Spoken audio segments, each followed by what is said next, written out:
하나님께서 우리에게 주시는 말씀은 신약성경 갈라디아서 4장 24절입니다. 한 절 말씀 우리가 같이 한 목소리로 함께 봉독하겠습니다. 이것은 비유니 이 여자들은 두 언약이라. 하나는 신의 산으로부터 종을 낳은 자니 곧 하갈이라. 아멘. 사순절 두 번째 주일입니다. 우리를 위해 십자가에서 죽으시고 부활하신 예수님에게 집중하고 그 안에 거하는 시간이 되어지시기를 원합니다.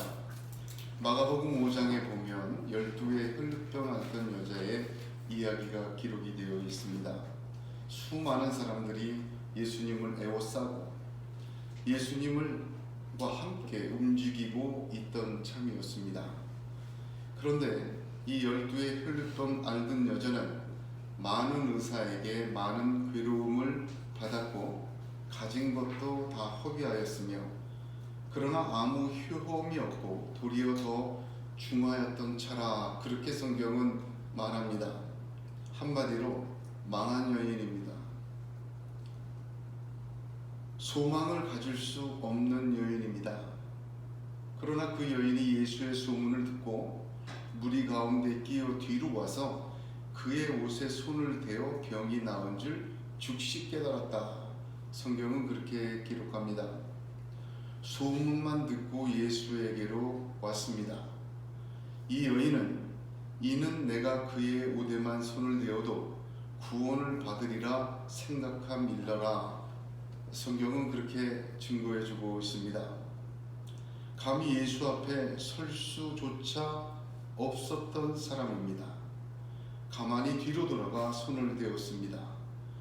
그 여인은 소문 들었지 예수가 누군지 예수의 말씀조차 듣지 못하였습니다.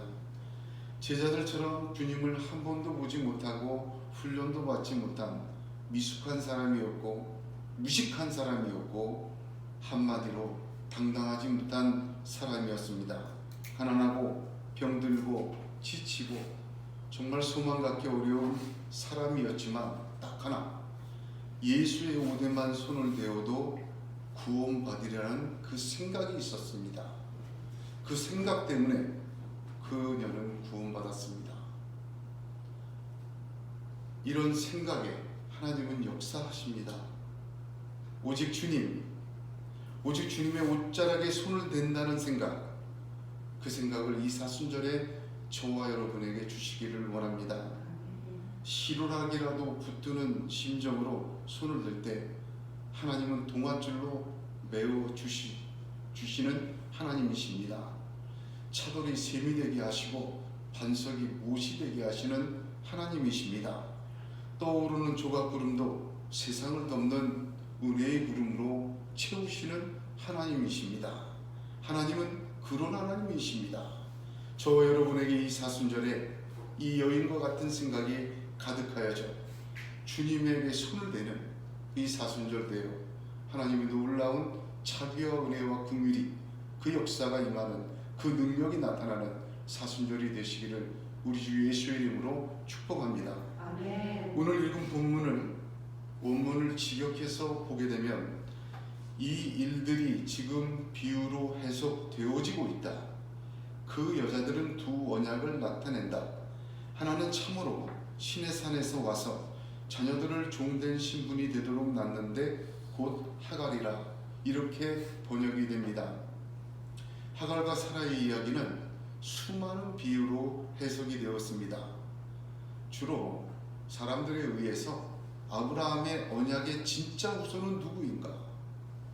그 근거와 해석의 증빙으로 하갈과 사라의 이야기가 그렇게 수없이 많이 문서로도 또한 전해져 내려옵니다. 유대인들은 오랫동안 포로 생활을 했습니다. 바벨론 포로에서 돌아온 이스라엘의 땅은 사람이 거의 살 수 없는 땅이었습니다. 남아있는 곳이 없었어요. 바벨론 포로 생활에서 돌아와서 제일 먼저 시급한 건 민족의 정체성과 긍지를 갖는 일이었습니다.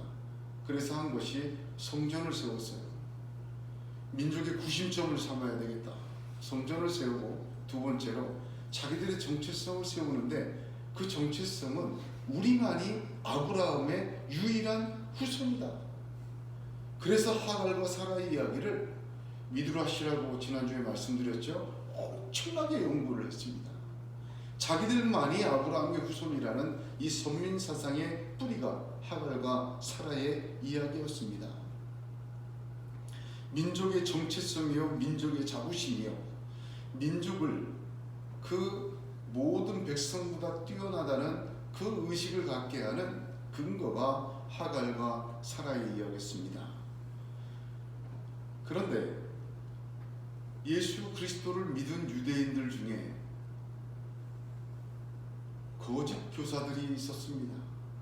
그들은 이렇게 민족의 정체성과 구심점을 갖기 위하여 연구해놓은 이 하갈과 사라의 이야기, 유대인의 해석을 그대로 교회 안에 갖고 들어왔습니다. 그래서 교회 안에 들어와서 이스마엘이 아브라함의 첫 번째 아들이었지만 하나님의 유업은 유대인들의 조상인 이삭만을 통해서 이어진다고 가르쳤어요. 그래서 할례와 율법 준수의 정당성을 무너뜨리고 오직 믿음만을 말한 바울의 복음은 이스마엘 계통의 사이비 복음이라 그렇게 가르쳤습니다. 초보적이다, 부족하다, 성경 잘 모르는 얘기다, 그렇게 가르쳤어요. 하갈과 이스마엘이 쫓겨난 것처럼 그런 초보적이고 불완전한 성경 진리를 전하는 바울과 사도들의 복음은 교회 안에서 쫓아내야 한다. 이제 좀 성숙해져야 하고 좀 더 잘 믿어야 된다. 그렇게 가르쳤습니다. 그들은 이방인으로 예수를 믿는 성도들을 하갈로부터 난 이스마엘로 연결하고 사라, 이삭, 유대인, 모세율법, 시내산 예루살렘은 아브라함의 약속을 유업으로 이어받을 적자라고 가르쳤습니다. 그래서 이방인으로 예수 믿고 구원받았으면 이제 거기서 멈추면 안 된다. 이삭의 계율로 들어와야 한다. 그 길은 이삭의 후손들만 지키고 가진 율법을 지키는 것이라고 말하였습니다. 복음의 진리와 전혀 다른 것입니다. 한마디로 이들의 주장은 복음만으로는 안 된다. 또 하나, 예수 믿고 구원받아서 새 사람 되는 게 율법 지켜야 되는 거다. 그렇게 가르친 거예요. 그 근거를 하갈과 사라의 이야기로 내민 것입니다. 이미 3장에서 갈라디아서 3장에서 바울은 너희에게 성령을 주시고 너희 가운데서 능력을 행하시는 이의 일이 율법의 행위에서냐 혹은 듣고 믿음에서냐 아브라함이 하나님을 믿음에 그것을 그의 의로 정하셨다 함과 같으니라. 그런즉 믿음으로 말미암은 자들은 아브라함의 자손인 줄 알지어다. 아주 선포했어요. 또 3장 14절에는 이는 그리스도 예수 안에서 아브라함의 복이 이방인에게 미치게 하고 또 우리로 하여금 믿음으로 말미암아 성령의 약속을 받게 하려 함이라. 계속 그 얘기하는 것입니다. 복음으로 충분하고 완전하다.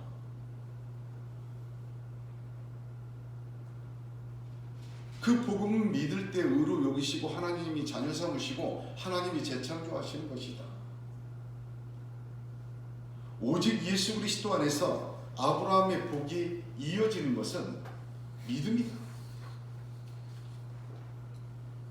그렇게 이야기하고 있는 것입니다. 오늘 읽은 말씀 24절을 보면 그 말씀에서 이 여인들은 두 언약이라 굉장히 단언합니다. 여러분 진리일수록 짧아요. 이것은 비유니 이 여인들은 두 언약이다. 너희들이 말하는 것처럼 아브라함의 상속자의 근거가 아니다. 이 두 여인이 나타내는 것은 두 언약이다. 한마디로 선포하고 바꾸어놓습니다. 엄청난 차이가 있습니다. 같은 성경을 가지고 이렇게 전혀 다른 해석을 하고 있는 것입니다. 하갈과 사라의 이야기가 어떻게 율법 지켜야 하나님 아브라함의 상속하는 적자가 되는 방법이냐? 아니다. 하갈과 사라의 이야기 진짜의 내용은 두 언약이다. 한마디로 그렇게 규정하고 있습니다. 베드로서 1장 20절 21절을 보면 먼저 알 것은 경의 모든 예언은 사사로이 풀 것이 아니니 예언은 언제든지 사람의 뜻으로 낸 것이 아니요 오직 성령의 감동하심을 입은 사람들이 하나님께 받아 말한 것입니다 하였습니다. 모든 경의 예언은 사사로이 풀지 말아야 된다 할 때 사사로이는 헬라어로 이디오스입니다. 그 뜻은 기본적인 뜻은 자기 자신의 라는 뜻입니다. 여러분 성경은 자기 자신에서 풀어내면 안 됩니다. 사람의 뜻으로 낸 것이 아니고 하나님으로부터 받은 것이기 때문에 자기 자신에서 출발하여 해석하면 큰일 납니다. 하나님께로부터 왔는데 자기 자신에서 출발을 해서 풀면 같은 성경을 가지고 전혀 다른 복음이 되고 마는 것입니다. 누가복음 24장에 엠마오로 가는 두 제자에게 저희가 서로 말하되 길에서 우리에게 말씀하시고 우리에게 성경을 풀어주실 때에 우리 속에 마음이 뜨겁지 아니하다냐. 그들이 그렇게 고백했어요. 예수로 풀어줘야 가슴이 뜨거워져요. 왜? 위에서 오신 분은 유일한 분, 예수 그리스도 한 분이기 때문에. 모든 성경은 나로부터 출발하면 안 됩니다. 예수로부터 풀어져야 돼요. 성경은 누구나 풀려고 합니다. 마귀도 풀어요. 에덴 동산에서부터 그랬습니다. 하나님의 말씀을 가지고 정령 먹지 말라 그러냐? 안 죽어. 그거 먹으면 하나님과 똑같이 될 걸 두려워해서 그래. 하나님의 말씀을 가지고 마귀는 풀어냈어요. 예수 그리스도가 40일 광야에서 금식하실 때 예수에게 시험도 어떻게 했습니까? 말씀을 풀어서 했어요. 여러분 지금 이 시대뿐만 아니라 그 시대에도 예수 시대에도 성경에 정통한다고 서기관과 랍비와 대제사장들은 성경의 이름으로 뜻으로 예수를 죽였습니다. 예수를 믿지 않는 세상의 돌들도 성경을 가지고 소리칩니다. 유대인들도 자신들의 목적과 정체성을 위해 성경을 풀어서 맞추었습니다. 한마디로 사사로이 풀었어요. 자기에서 출발해서 성경을 풀었단 말입니다. 간단히 생각해도 이 땅에서 탑을 쌓아 하늘에 닿게 한다는 것이 가능하겠습니까? 해봐야 바벨탑밖에 되지 않습니다. 하늘에서 내려와 이 땅에 닿은 것이 하늘에 닿는 것입니다. 예수님만이 하늘에서 내려오신 분이요, 예수님만이 하나님 아버지의 말씀을 우리에게 받아주시는, 내려주시는 분이십니다. 그러므로 성경은 예수로 풀어야 하고 복음에서 봐야 합니다. 구약을 통해 신약을 보면 안 돼요. 율법을 통해 복음을 보면 안 됩니다. 예언을 통해 예수를 보려고 해서는 안 돼요. 예수를 통해 예언을 풀고 신약을 통해 구약을 풀고 복음을 통해 율법을 이해해야 합니다. 참과 거짓이 어디서 분별됩니까? 히브리서 4장 13절 보면 지으신 것이 하나라도 그 앞에 나타나지 않음이 없고 오직 만물이 우리를 상관하시는 자의 눈앞에 벌거벗은 것 같이 드러나니라 했습니다.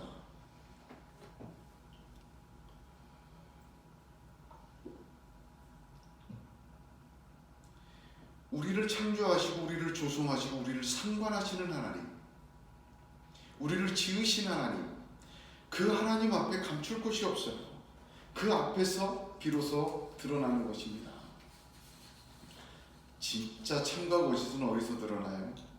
어디서 분별돼요? 하나님 앞에서, 하나님 말씀 앞에서 분별돼요.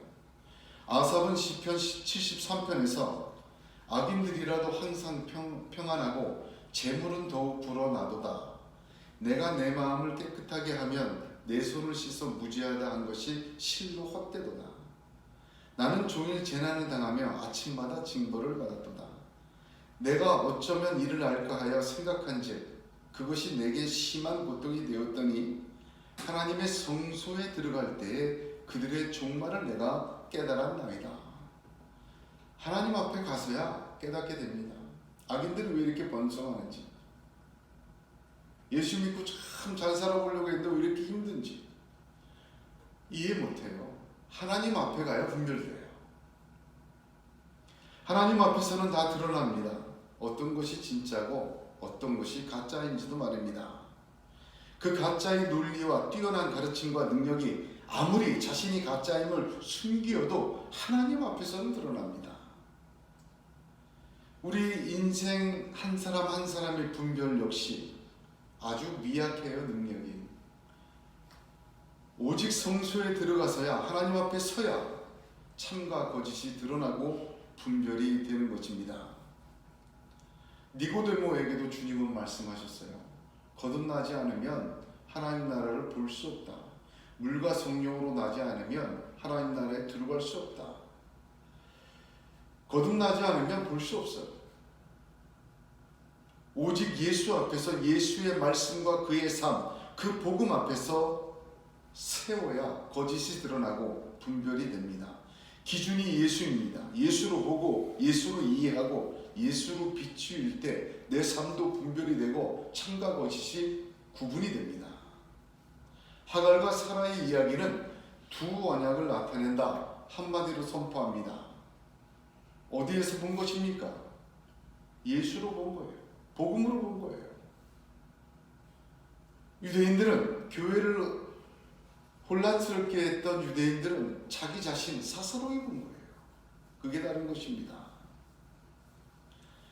이 두 언약이 무엇입니까? 한마디로 얘기하면 구약과 신약입니다.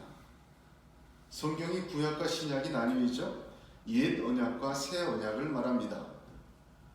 이 구분이 생긴 것은 예수 그리스도에서 구분이 생긴 거예요. 예수님이 와서 새 언약이 안 생겼으면 옛 언약이 있을 수가 없잖아요. 그냥 언약이지. 성경도 그냥 성경이지 구약이 될 수가 없어요. 예수님 때문에 구분된 것입니다. 그러니까 예수님 통해서 하갈과 사라 이야기를 봐야 이거 두 언약으로 구별되는 거예요. 예수가 없으면 두 개가 아니고 하나예요.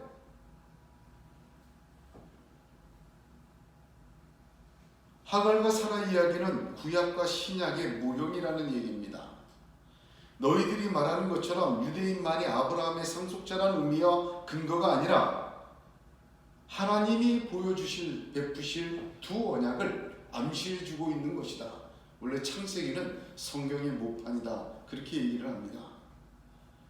성경의 언약은 한마디로 의미를 알아야 돼요. 언약이라는 말이죠. 말 자체는 쪼개다라는 뜻이에요.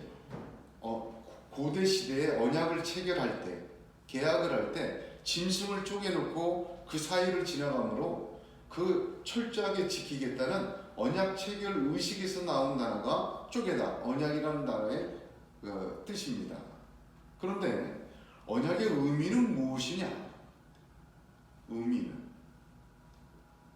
좀 어렵습니다만 언약은 계약과 달라요. 성경에서 하나님과 인간의 언약은 뭐로 비유됩니까? 결혼으로 비유가 돼요. 한마디로 성경의 언약은 의미가 관계입니다. 계약하는 것은요, 의무와 약속이 있어요. 그것만 지키면 돼요. 그게 계약이에요. 기계적이에요. 내가 주고 줄 건 주고 받을 건 받고 그런 거예요. 계약. 근데 언약은 계약과 달라요. 언약은 주면 주고 받으면 받고 이런 기계적인 것이 아니에요. 전혀 상관이 없던 사람과 내가 사랑의 언약을 맺는 거예요. 결혼 서약을 하는 거예요. 한마디로 관계가 생기는 거예요. 제가 처음 본 분하고 언약을 맺어요. 계약서를 써요. 도장을 확 찍어요. 그러면 그때부터가 시작이에요. 결혼은 그때부터가 시작이에요. 관계가 이제 이어져 가는 거니까. 계약은 그렇지 않아요. 그것만 딱 하고 끝입니다. 성경의 언약은 한마디로 그 의미가 관계입니다. 그 언약 안에는 약속도 있고 의무도 있어요. 결혼 생활처럼. 그 약속과 의무는 계약과는 달리 새로운 관계를 발전시키고 유지하는 것으로서 그 의미를 갖습니다. 그러므로 언약은 관계입니다. 이것을 이해하는 것이 굉장히 중요한 것은 왜 그러냐면 성경을 꿰뚫는 주제 중에 하나가 언약이에요. 왜냐하면 창세기부터 계시록까지 언약으로 이어졌기 때문에 하나님과의 언약은 각각의 시대를 구분하는 구분선이 되고 하나님이 세상을 다루시는 방법입니다. 즉 하나님의 통치, 그걸 보여줘요. 여러분 역사를 보세요. 창조부터 종말까지 역사를 보면 세속사가 있어요.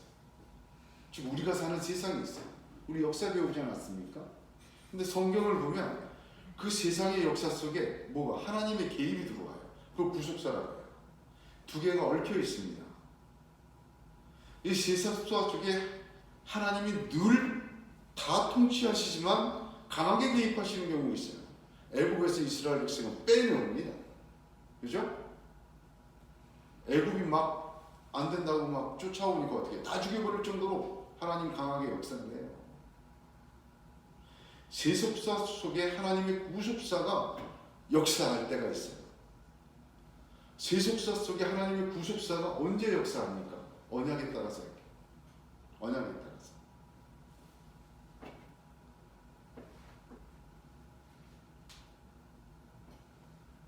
그래서 이 언약을 잘 보면 언약 하나하나마다 책 한 권이 넘을 텐데 잘 보면 하나님의 통치 방법이 나와요. 아 이렇게 역사하시는구나. 아 이렇게 우리를 하시는구나. 역사 속에서 개입하셨던 하나님의 그 역사, 구속사가 보여요. 그것은 개인의 인생에도 똑같이 적용이 됩니다. 그래서 언약이 중요해요. 언약을 보는 게. 보세요. 하나님의 언약은 제일 먼저 한 사람 한 사람과 맺었어요. 아담과 맺었죠. 노아와 맺었죠. 아브라함과 맺었죠. 그런데 아브라함 이후에 이스라엘은 공동체를 시내산에 맺었어요. 공동체를 맺은 다음에 그 다음 언약을 볼 게 다윗 언약이에요. 다윗 언약은 하나님 왕국을 얘기하는 거예요. 그러니까 점점 어떻게 해요? 커지고 확장하고 깊어져요. 그리고 예수 그리스도를 통해 새 언약으로 온 세상 만물과 창조세계 전체와 언약을 맺으십니다. 그게 골로새서예요.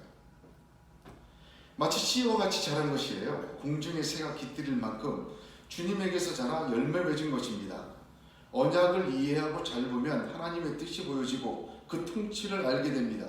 그래서 성경을 통해 우리 가운데 그 뜻이 완전히 이루어지는 길도 보여지게 됩니다. 한 사람 한 사람 개인의 인생의 삶에서도 또한 거룩한 무리 공동체에서도 교회에서도 이 세상과 역사 모든 것을 다 보아도 언약 안에서 깨닫고 이해할 수 있게 되어집니다. 성경 언약은 구분하는 사람마다 좀 틀린데 저는 6가지로 이번에는 6가지만 이야기를 해볼 수 있어요. 큰 언약 6가지. 두 언약 중에 옛날 언약, 즉 구약의 언약은 모두 5개로 구분됩니다. 사람에 따라서는 7개도 얘기를 해요. 레위 언약과 메시아 언약, 천년왕국 언약 해서 7개도 얘기하지만 저는 구속사 속에서 5개만 보겠습니다. 첫 번째는 아담 언약, 창조 언약이라고 합니다. 이게 제일 먼저 했어요. 에덴 동산에서 뭐라고 얘기했죠? 모든 건 먹지만 동산 중앙에 있는 선악을 알게 하는 나무는 먹지 마라. 먹는 날에는 정령 죽으리라. 약속이 있고 의무가 있어요. 이게 창조 언약이라고 해요. 아담 언약, 창조 언약. 이것을 시작 언약이다. 그렇게 사람들은 표현합니다. 여기에도 증표가 있어요. 뭐가 증표였죠? 선악과입니다. 선악과가 증표예요. 나중에 기회 되면 말씀드리겠지만 신약의 골고다의 십자가를 나무에 달린이라고 표현해요. 왜 나무라고 표현했냐면 이 선악과 이 나무와 비교하기 위해서예요. 어쨌든 그건 나중 얘기고, 창조 언약, 아담 언약, 이것은 시작 언약이다. 증표는 선악과다. 두 번째 노아 언약입니다. 노아 언약은 보존 언약이라고 해요. 보존하시는 언약. 무지개로 절대로 심판하지 않는다는 무지개의 증표가 있습니다. 이 무지개라는 히브리어의 어원적 의미를 보면, 왜 무지개로 언약을 하셨을까? 이 어원적 의미를 보면 활이라는 뜻입니다. 활. 무지개가 활처럼 생겼죠? 공격용 무기예요. 다시는 쓸어버리지 않겠다. 공격하지 않겠다. 그 증표입니다. 그래서 세 번째는 아브라함 언약입니다. 아브라함 언약은 약속의 언약이라고 합니다. 가장 크게 세 가지 약속이 있었어요. 첫 번째, 씨, 내 후손. 두 번째, 땅을 주리라. 세 번째, 복, 천하 만민이 너를 통하여 복을 얻으리라. 씨와 땅과 복의 세 가지 약속이 들어있는 약속 언약이라고 합니다. 증표는 뭐였죠? 할례였습니다.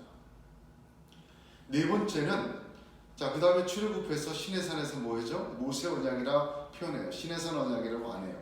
모세 언약이라고 표현해요. 예, 모세 언약, 시내산 언약. 여기부터 공동체가 언약을 맺었어요. 증표는 뭐였죠? 돌판에 새겨진 십계명이었죠. 다섯째는 다윗 언약입니다. 다윗 언약은 실현 언약이라고 합니다.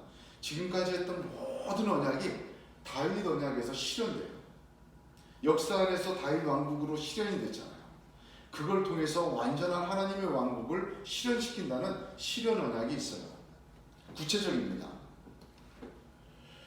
그래서 다섯 가지 언약을 구약의 옛 언약의 다섯 가지를 봐요. 그리고 이제 새 언약, 신약의 예수 그리스도의 언약이 여섯 번째 새 언약입니다.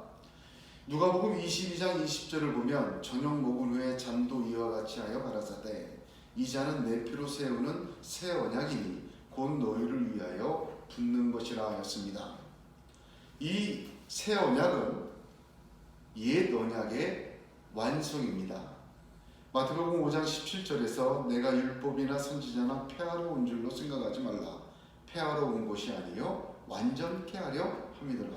완성의 의미가 있어요. 그런 면에서 새 언약은 구약의 모든 다섯 개의 언약과 연속성이 있습니다. 똑 떨어진 건 아니에요. 마치 씨에서 시작해서 이렇게 자라는 것처럼 연속성이 있습니다. 그러나 분명히 차별성이 있어요. 왜냐하면 씨가 떨어질 때는 그런 나무가 될 줄 누가 알았겠어요? 전혀 다른 모습이죠. 전혀 다른 결과예요. 연속성은 있지만 옛 언약과 같은 종류의 것은 아닙니다. 이 말은 뭐냐면 레벨이 틀리다는 거예요. 차원이 다르다는 거예요. 전혀 다른 것입니다. 연속성은 있지만 그 언약들은 예를 들면 그림자에 불과하다면 이건 실체예요. 그것이 씨앗에 불과하다면 이것은 씨앗에서는 도저히 기대하고 상상할 수 없는 놀라운 공중의 새가 깃들이는 나무가 바로 새 언약입니다. 따라서 새 언약은 옛 언약의 갱신 정도가 아닙니다. 그러므로 아주 중요한 것을 이해해야 합니다. 옛 언약에서 새 언약을 규정하고 이해하고 제한하려 한다면 그건 실패합니다. 그럴 수가 없어요. 연속성은 있지만 전혀 다른 결과이기 때문에, 전혀 다른 차원이기 때문에 그렇습니다.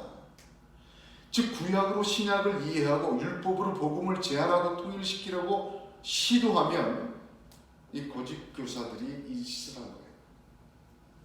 그러나 지금도 많습니다. 굉장히 많습니다. 예를 들면 피 흘림이라는 것을 한번 생각해 보십시오. 창조 언약에서부터 짐승의 가죽으로 옷을 입히신다. 피 흘림이 있었잖아요. 전혀 연관이 없지만 암시되고 있어요. 노아에게서 희생의 제사를 드리기라고 요구하시고 기뻐 받으셨어요. 피 흘림이 있었어요. 아브라함의 할례라는 것은 피가 엄청나는 겁니다. 육신의 피가 흘러요. 사람의 피가 흘러요. 그러나 그리스도의 피 흘림이 어찌 짐승과 사람의 피와 같겠습니까? 이 짐승의 피 흘림에서 어떻게 그리스도의 피 흘림을 다 얘기하겠습니까? 그 시와 암시는 낼 수 있어도 그것은 설명 못하는 거예요. 오히려 그리스도의 피 흘림에서 짐승과 사람의 피 흘림이 이해되어지는 거예요. 단순히 짐승이 흘린 것 같은데 아니다, 그건 내 속이다. 그게 뭡니까? 히브리서예요. 히브리서가 어떻게 본 거예요? 예수로 구약을 다 설명한 거예요.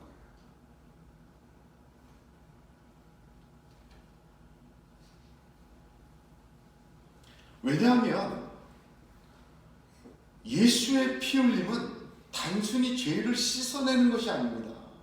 거기에 그치는 게 아니라 하나님의 새로운 존재로 재창조하는 역사가 있기 때문에 달라요. 전혀 틀려요. 차원이 다릅니다. 새 언약의 주제 중 가장 큰 것은 거듭남입니다. 즉 새로 태어나는 거예요. 부활의 재창조. 이것을 예레미야와 에스겔 선지자는 성령의 감동으로 이미 예언하였습니다. 이사야서에도 예언되어져 있습니다. 그런데 이 예수 그리스도의 부활과 그 거듭남을 어떻게 그 구약의 예언들로 설명을 하겠습니까? 못해요. 주님이 보여주신 십자가로 그 구약을 비추어 보고 포용하는 것뿐입니다. 하나님께서는 그럼 왜 이렇게 이해도 못하는 것을 거듭나지 않는 사람들에게 예언과 말씀과 계시로 보여주셨느냐? 그럼 왜 보여주셨어요, 이걸? 구약에. 할례가 그리스도의 피 흘림인지 어떻게 알겠어요?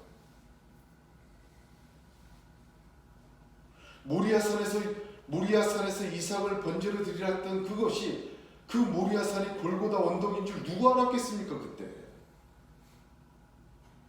몰라요. 그런데 왜 그렇게 하셨어요, 하나님이? 왜? 그 중요한 이유가 있습니다. 하나님의 역사는 먼저 말을 하신 후 그 말대로 되니라 역사하십니다. 창조도 그렇게 하셨어요. 말씀을 하시고 말씀 그대로 되니라. 행위가 그 다음이에요. 다시 말하면 예수 그리스도의 탄생도 한번 보세요. 성경에 기록된 대로 즉 말씀 먼저입니다. 천사가 와서 말을 전해요. 그 다음에 수태하고 잉태하고 낳는 겁니다. 예수님의 십자가도 어떻습니까? 내가 12군단 더 되는 천사들을 부를 수 있었다. 그러나 내가 만일 그렇게 하면 이런 일이 있으리라 한 성경이 어떻게 이루어지리요 하시더라. 이거 하나님의 법칙이에요. 하나님의 법칙이 말씀 먼저 주시고 그 다음에 말씀대로 능력을 나타내시는 거예요. 창조부터 그랬고 그리스도의 탄생도 그랬고 십자가도 그렇게 하고 부활도 그런 것입니다. 하나님의 법칙이에요. 그래서 하나님의 말씀은 그냥 주시지 않아요. 여러분 말씀 들을 때 내가 감동받죠? 그거 작게 생각하면 큰일 납니다. 내가 은혜 받았어요. 공중에 새들이 와서 다 쪄먹어서 기억나는 거 하나도 없어요. 이해는 해요. 근데 자꾸 그렇게 말씀 주실 때는 그렇게 역사하시려고 주시는 거예요. 그냥 주시는 게 아닙니다. 이해도 못하는 그죠? 아담과 하와에게 이해도 못하는 아브라함에게 왜 다 그렇게 암시를 주시고 말씀을 주십니까? 그렇게 역사하시려고 주신 거예요. 그러니까 다 이해하지 못하고 다 내가 깨닫지 못하고 다 내가 다 부여잡지 못해도 자꾸 말씀 주시면 하나님 뭘 하시려는 거구나. 내가 말씀이 감동이 되고 말씀이 은혜가 되고 말씀이 내게 부닥쳐지면 하나님 이렇게 역사하시는구나. 그 시로라기를 붙들어야 돼요. 그 조각구름을 붙들어야 돼요. 그 차도를 붙들어야 돼요. 그것이 변하여 샘물이 되고 못이 되고 은혜를 넣는 구름이 되고 동아줄을 메워주시는 거예요. 하나님 그렇게 역사하세요. 개인에게도 세상에도 그렇게 통치하셨습니다. 이 세속소 안에서 우리는 세속소 안에 살잖아요. 일주일 내내 그죠? 주일날 잠시 내 개인 경고 빼놓고는 거의 90%를 세상의 사람들과 복음과 상관없는 하나님의 논리와 상관없는 세상 속에서 이걸 표현하면 정글과 같이 살아가잖아요. 그 속에서 하나님이 개입하세요. 언제? 말씀을 주시고 개입하세요. 내게도 그렇습니다. 개인에게도. 하갈과 사라를 통해 이스마엘과 이삭이 태어나요. 이것은 구약의 한계와 신약의 은혜를 나타냅니다. 유대인이었던 바울이 이런 말을 하는 것은 매우 놀랍습니다. 어쩌면 뼈까지 절어있던 사람이 그 속에 예수를 만난 후 그는 이렇게 고백합니다. 빌립보서 3장 8절 9절에 또한 모든 것을 해로 여김은 내가 주 그리스도 예수를 아는 지식이 가장 고상함을 인함이라. 내가 그를 위하여 모든 것을 잃어버리고 배설물로 여김은 그리스도를 얻고 그 안에서 밝은 대로 함이니 내가 가진 의는 율법에서 난 것이 아니요 오직 그리스도를 믿음으로 말미암은 것이니 곧 믿음으로 하나님께로서 난 의라. 아멘. 할렐루야. 이거 완전히 차원이 다른 거예요. 하나님께로부터 난 의다. 이거 뭘 얘기하는 거예요? 내가 유대인이었을 때 자기 자신의 스스로에 풀었던 모든 근거와 자신감들은 뭐예요? 사람으로부터 난 의다. 이게 차원이 다른 거다. 그런 고백을 하고 있는 것입니다. 저와 여러분은 새 언약을 받은 사람들입니다.